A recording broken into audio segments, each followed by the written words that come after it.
ಇನ್ನು ಶಿವಮೊಗ್ಗದಲ್ಲಿ ಹೃದಯಾಘಾತಕ್ಕೆ ಯುವತಿ ಬಲಿಯಾಗಿದ್ದಾರೆ.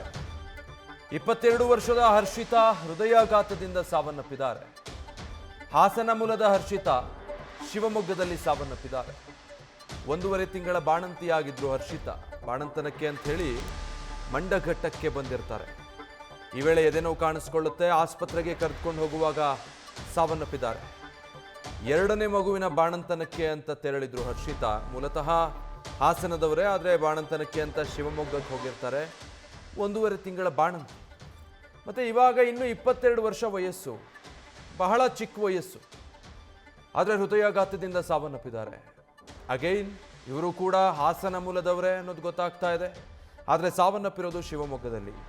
ಬಾಣಂತನಕ್ಕೆ ಅಂತ ಶಿವಮೊಗ್ಗಕ್ಕೆ ಹೋಗಿದ್ದಾಗ 22 ವರ್ಷದ ಯುವತಿ ಹರ್ಷಿತಾಗೆ ಎದೆನೋವು ಕಾಣಿಸ್ಕೊಂಡಿದೆ. ತಕ್ಷಣ ಅವರನ್ನು ಆಸ್ಪತ್ರೆಗೆ ಕರ್ಕೊಂಡು ಹೋಗೋ ಪ್ರಯತ್ನ ಮಾಡಿದ್ದಾರೆ. ಆದರೆ ಅಷ್ಟರಲ್ಲಾಗಲೇ ಅವರು ಪ್ರಾಣ ಹೋಗಿದೆ. 2ನೇ ಮಗುವಿನ ಬಾಣಂತನಕ್ಕೆ ಅಂತ ಶಿವಮೊಗ್ಗಕ್ಕೆ ಹೋಗಿದ್ದಾಗ ಹರ್ಷಿತಾ ಅವರು ಈ ರೀತಿ ಹೃದಯಾಘಾತದಿಂದ ಸಾವನ್ನಪ್ಪಿರೋದು.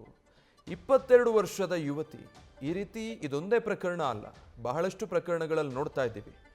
ಮತ್ತು ಈ ಚಿಕ್ಕ ವಯಸ್ಸಿನವರು, ಮಧ್ಯವಯಸ್ಕರೇ ಹೆಚ್ಚಾಗಿ ಹೃದಯಾಘಾತಕ್ಕೆ ಬಲಿಯಾಗ್ತಾ ಇರೋದೇ ಇನ್ನೊಂದು ದೊಡ್ಡ ಆತಂಕಕ್ಕೆ ಕಾರಣ ಆಗ್ತಾ ಇರೋದು.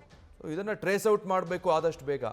ಯಾಕೆ ಈ ರೀತಿ ದಿಢೀರಂತ ಹೃದಯಾಘಾತದಿಂದ ಸಾವನ್ನಪ್ಪುವಂಥ ಪ್ರಕರಣಗಳು ಹೆಚ್ಚಾಗ್ತಾ ಇದೆ, ಎಸ್ಪೆಷಲಿ ಹಾಸನದಲ್ಲಿ? ಡೀಟೇಲ್ಸ್ ಕೊಡ್ತಾರೆ ನಮ್ಮ ಪ್ರತಿನಿಧಿ ಪ್ರಸನ್ನ. ಹಾಸನ, ಇತರೆ ಜಿಲ್ಲೆಗಳಲ್ಲಿ ನೋಡ್ತಾ ಇದ್ವಿ. ಈಗ ಶಿವಮೊಗ್ಗದಲ್ಲಿ ಹಾಸನ ಮೂಲದ ಯುವತಿ, 22 ವರ್ಷದ ಯುವತಿ ಹೃದಯಾಘಾತಕ್ಕೆ ಬಲಿಯಾಗಿರೋದು. ಏನು ತಿಳಿದು ಬರ್ತಾ ಇದೆ ಈ ಕೇಸ್ನ ಡೀಟೇಲ್ಸ್? ವಿಜಯ್, ಶಿವಮೊಗ್ಗದ ತಾಲೂಕಿನ ಆಯನೂರು ಅಂದ್ರೆ ಪ್ರಾಥಮಿಕ ಆರೋಗ್ಯ ಕೇಂದ್ರದ ವ್ಯಾಪ್ತಿಗೊಳಪಡುವಂತಹ ಮಂಡಘಟ್ಟ ಅಂತ ಒಂದು ಊರಿನ ಹರ್ಷಿತಾ ಎಂಬ ಯುವತಿ ಏನು ಹಾಸನಕ್ಕೆ ಮದುವೆಯಾಗಿ ಹೊರಟೋಗಿದ್ದು, ತನ್ನ 2ನೇ ಬಾಣಂತನಕ್ಕೋಸ್ಕರ ತಾಯಿ ತವರು ಮನೆಗೆ ಬಂದಿದ್ದು. ಬಂದಂತ ಸಂದರ್ಭದಲ್ಲಿ ಆಗಲೇ ಅವಳಿಗೆ ಸುಮಾರು 2-3 ತಿಂಗಳ ಮೇಲೆ ಹೆರಿಗೆಯಾಗಿದೆ. ಆ ನಂತರದಲ್ಲಿ ಫ್ರೀಕ್ವೆಂಟ್ ಆಗಿ ಆಕೆ ಬಾಣಂತನಕ್ಕೆ ತಾಯಿ ಮಾಡಿದ್ಲು. ಮತ್ತೆ ಹಾಗೆ ಅವಾಗವಾಗ ಚೆಕಪ್ಗೆ ಹೋಗಿ ಬರ್ತಾ ಇದ್ಲು. ಅದೇ ರೀತಿ ಮೊನ್ನೆ ಅವಳಿಗೆ ಇದ್ದಕ್ಕಿದ್ದಂಗೆ ಎದೆ ನೋವು ಕಳಿಸ್ಕೊಳ್ಳುತ್ತೆ, ಎದೆ ಉರಿ ಅಂತ ಹೇಳ್ತಾಳೆ. ನಂತರದಲ್ಲಿ ಅದಕ್ಕಿಂತ ಮುಂಚೆ ಆ ಥರ ಸಿಂಪ್ಟಮ್ ಇದ್ದಾಗ ಪತಿನೂ ಕೂಡ ಹಾಸನದಿಂದ ಕರ್ಸ್ಕೊಂಡಿರ್ತಾರೆ. ಮೊನ್ನೆ ಇದ್ದಕ್ಕಿದ್ದಂಗೆ ಸ್ವಲ್ಪ ಮತ್ತೆ ಆರೋಗ್ಯದಲ್ಲಿ ಸ್ವಲ್ಪ ಗಂಭೀರತೆ ಉಂಟಾದಾಗ ಪತಿಗೆ ಹೇಳಿದ ತಕ್ಷಣ ಆಯ್ತು ಹಾಸ್ಪಿಟ್ಲಿಗೆ ಹೋಗೋಣ, ನಿಯರ್ ಬೈ ಏನಿದೆ PHC ಪ್ರಾಥಮಿಕ ಆರೋಗ್ಯ ಕೇಂದ್ರ ಆಯನೂರಲ್ಲಿ, ಅಲ್ಲಿಗೆ ಹೋಗೋಣ ಅಂತ ಹೇಳ್ಬಿಟ್ಟು ಆಂಬುಲೆನ್ಸ್ ಅಲ್ಲಿ ಹೊರಡ್ತಾರೆ. ಆದ್ರೆ ವಿಧಿಯಾಟ ಬೇರೆನೇ ಇತ್ತು ಅನ್ಸುತ್ತೆ. ಮಾರ್ಗ ಮಧ್ಯದಲ್ಲಿ ಅಲ್ಲಿ ಕೇವಲ ಇನ್ನೇನು ತುಂಬಾ ದೂರ ಅಲ್ಲ, ಒಂದು 7-8 ಕಿಲೋಮೀಟರ್ ಹೋದ್ರೆ ಅವ್ರು ರೀಚ್ ಆಗುವಂಥದ್ದು. ಬೇಡ, ಮ್ಯಾಕ್ಸಿಮಮ್ ಅಂದ್ರೆ ಒಂದು 5-6 ಕಿಲೋಮೀಟರ್ ಅಷ್ಟೇ. 5-6 ಕಿಲೋಮೀಟರ್ ಅಂತರದಲ್ಲಿರುವಂತಹ ಒಂದು PHC ರೀಚ್ ಆಗುವಂತ ಸಂದರ್ಭದಲ್ಲಿ ಅವರಿಗೆ ಹೃದಯಾಘಾತಕ್ಕೆ ಒಳಗಾಗಿ ಅವರು ಮೃತಪಟ್ಟರು ಅಂತ ಹೇಳಲಾಗ್ತಿದೆ.